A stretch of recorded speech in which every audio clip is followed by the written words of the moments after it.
Saudara-saudari, Injil kita pada minggu ini diambil dari Injil Matius bab 10 ayat 37 sampai 42. Sekali peristiwa Yesus bersabda kepada ke-12 muridnya, "Siapa saja yang mengasihi bapa atau ibunya lebih daripada mengasihi aku, ia tidak layak bagiku. Dan siapa saja yang mengasihi putranya atau putrinya lebih daripada mengasihi aku, ia tidak layak bagiku. Siapa saja yang tidak memikul salibnya dan mengikuti aku, ia tidak layak bagiku. Siapa saja yang mempertahankan nyawanya, ia akan kehilangan nyawanya. Dan siapa saja yang kehilangan nyawanya karena aku, ia akan memperolehnya.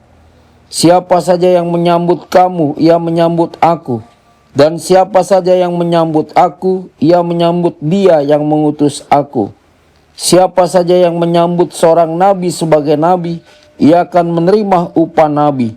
Dan siapa saja yang menyambut seorang benar sebagai orang benar, ia akan menerima upah orang benar.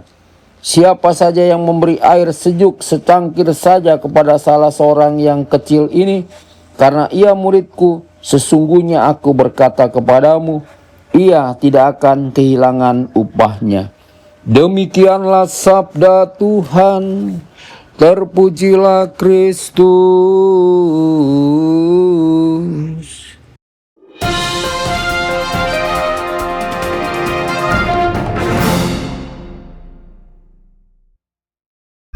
Dalam nama Bapa dan Putra dan Roh Kudus. Amin. Saudara dan saudari terkasih dimanapun Anda berada, jumpa lagi dengan saya Romo Tedens dalam saluran Warta Kabar Sukacita.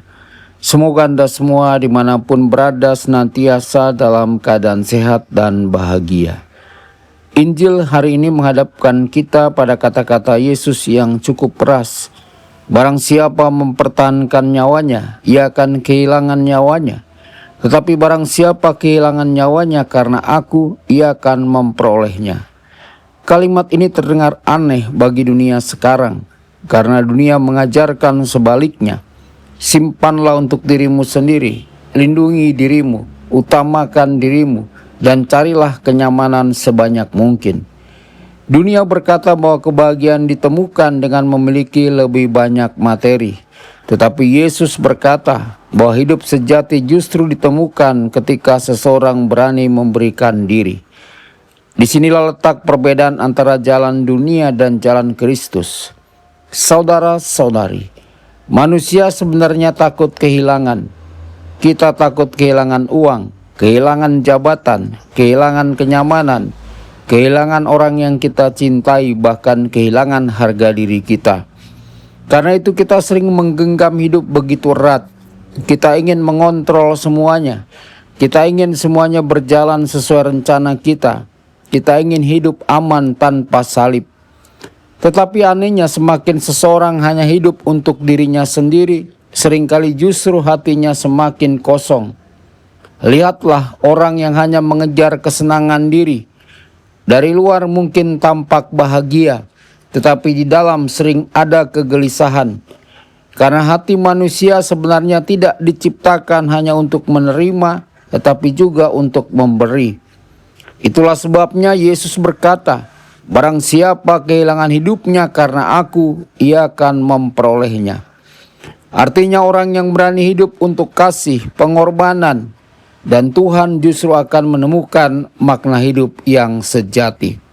Saudara-saudari terkasih, kita bisa melihat hal ini dalam kehidupan sehari-hari. Seorang ibu yang bangun pagi-pagi demi keluarganya mungkin lelah, tetapi di dalam pengorbanannya ada cinta. Seorang ayah yang bekerja keras demi anak-anaknya mungkin kehilangan banyak kenyamanan, tetapi hidupnya menjadi bermakna karena ia memberi diri.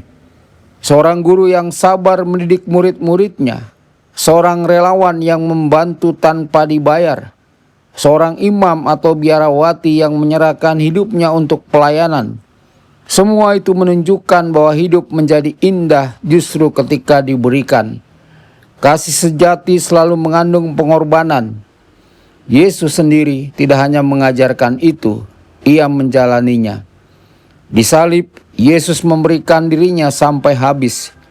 Dunia melihat salib sebagai kekalahan, tetapi justru melalui salib itulah lahir keselamatan dan kehidupan baru.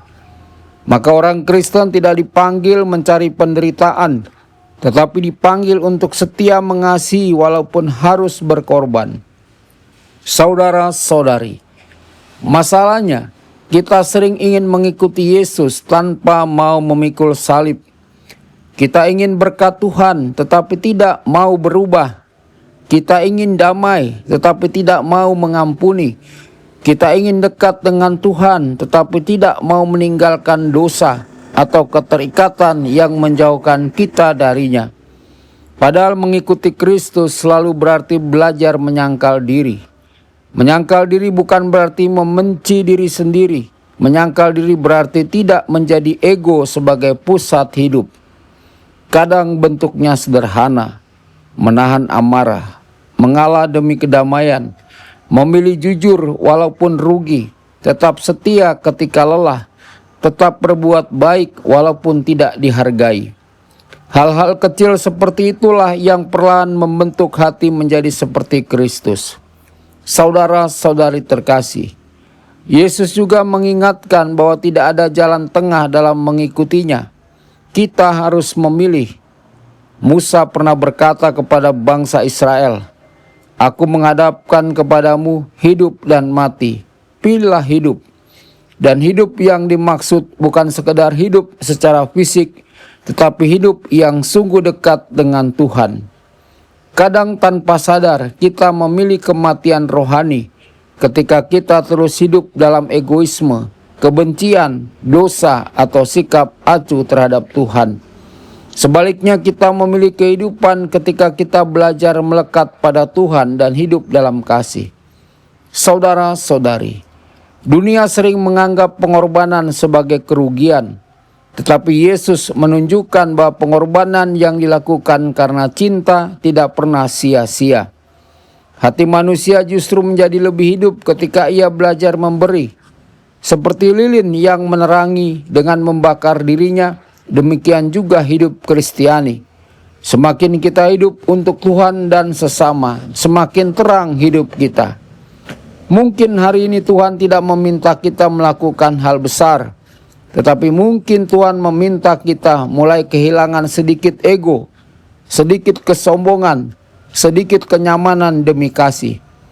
Justru disitulah kita akan menemukan hidup yang sejati. Saudara-saudari, semoga kita berani memilih jalan Kristus, jalan kasih, pengorbanan, dan kehidupan. Tuhan Yesus memberkati dan menyertai Anda semua. Sabda Allah adalah kebenaran. Sabda Allah adalah kehidupan. Mari kita mencintainya, mari kita menghayatinya. Ya Tuhan yang ku muliakan, sabdamu angkat resahku.